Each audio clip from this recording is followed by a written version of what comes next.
जिम्मेदारी है। ये कोई छोटा मोटा मुद्दा नहीं है। पहले भी सरकारें आई हैं, पहले भी गड़बड़ी हुई है, पहले भी सत्ता परिवर्तन हुआ है, लेकिन पहली बार निर्वाचन आयोग का जो रवैया है, जो कार्य प्रणाली है, वो संदिग्ध हो गई है। आज सुबह एक बार फिर राहुल गांधी जी ने प्रमाण दिए कैसे वोटों के नाम काटे जाते हैं, चिन्हित कर कर जिन क्षेत्रों में, जिन बूथों पर कांग्रेस का हमेशा बहुमत रहा, वहाँ क्रमवार तरीके से एक ही सिस्टम से तकनीक का सहारा लेकर नामों को काटा जा रहा है। लोगों के नाम जोड़े जा रहे हैं, काटे जा रहे हैं बिना प्रमाण के। एक एक मकान में 150, 200, 250 वोट दिखा रहे हैं।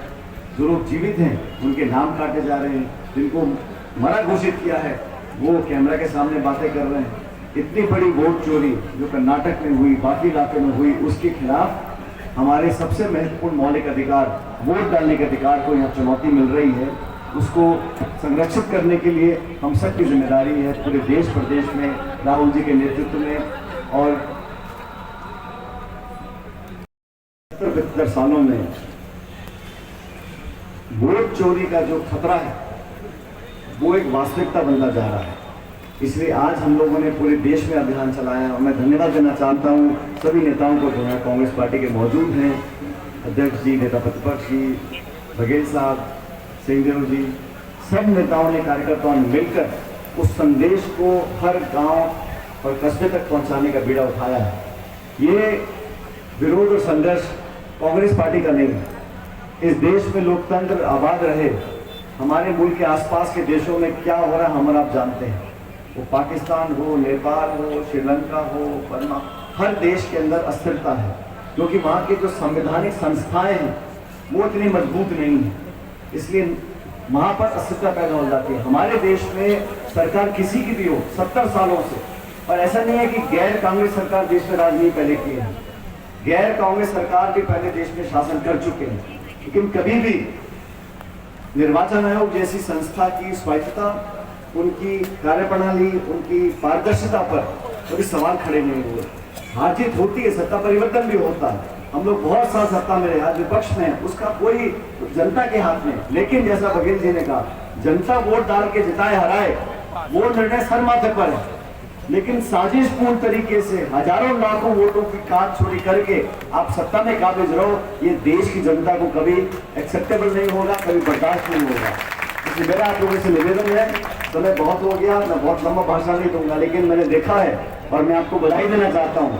मैं देश के अनेक राज्यों में पार्टी के काम से प्रचार करने के लिए मुझे 20 साल में जाने का मौका मिला है, लेकिन मैंने छत्तीसगढ़ के लोगों का, छत्तीसगढ़ के कार्यकर्ताओं का जो जज्बा है, जिस ऊर्जा से आप लोग नारे लगाते हो, जिस ऊर्जा से नेता की बात को सुनते हो और जिस राजनीतिक सेंस से आप लोगों का चेहरा बदलता है, आप हाँ में हाँ मिलाते हो और जिस जोश के साथ आप सभाओं में भागीदारी करते हो, आप सब बधाई के पात्र हो। और मैं उम्मीद करता हूँ कि हमारे यहाँ पर बहुत जल्द, अब सिर्फ 38 महीने का समय रह गया है, जब दोबारा यहाँ पर शासन कांग्रेस पार्टी का बनेगा। और मैं, जैसा मैंने पहले भी कहा, जो बहुमत जिसकी हमने कल्पना नहीं करी उससे ज्यादा बहुमत आएगा, क्योंकि जिन लोगों को आज सत्ता का मौका मिला है वो लोग 2.25 साल में जनता के सारे अरमानों पर पानी फेर दिया।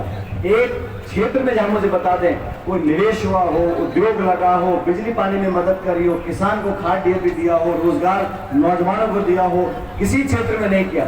सिर्फ मंदिर, मस्जिद, हिंदू मुसलमान, और इसी चक्कर में पूरा आप भाषण देते रहो और विज्ञापन छापते रहो। लेकिन धरातल पर जो काम कांग्रेस सरकार ने किया, नरेगा का काम हमने शुरू किया था, क्या हाल नरेगा का है ग्रामीण क्षेत्रों में, वो स्कीम को बंद नहीं कर सकते क्योंकि इतना नैतिक ताकत उनके अंदर नहीं है, लेकिन उसको इतना कठिन बना दे, जटिल बना दे कि गांव का व्यक्ति जाके नरेगा का काम नहीं ले सकता।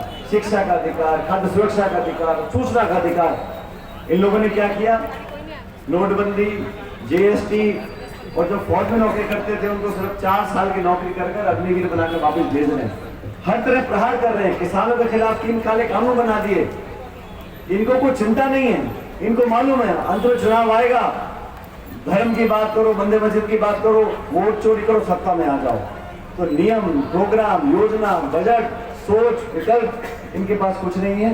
वोट चोरी को रोकने के लिए पूरे देश में जनता को जागरूक करने की जिम्मेदारी कांग्रेस पार्टी के पूरे विपक्ष की है।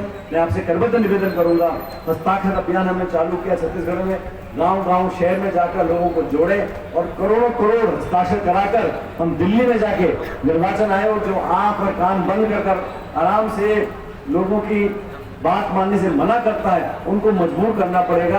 आप सबका अगर ताकत और आशीर्वाद हमको मिलेगा तो निश्चित रूप से राहुल जी और खड़गे जी जो चाहते हैं वो हम कर दिखाएंगे। छत्तीसगढ़ के लोगों को, यहाँ के कार्यकर्ताओं को पुनः और यहाँ के आयोजकर्ताओं को मैं बहुत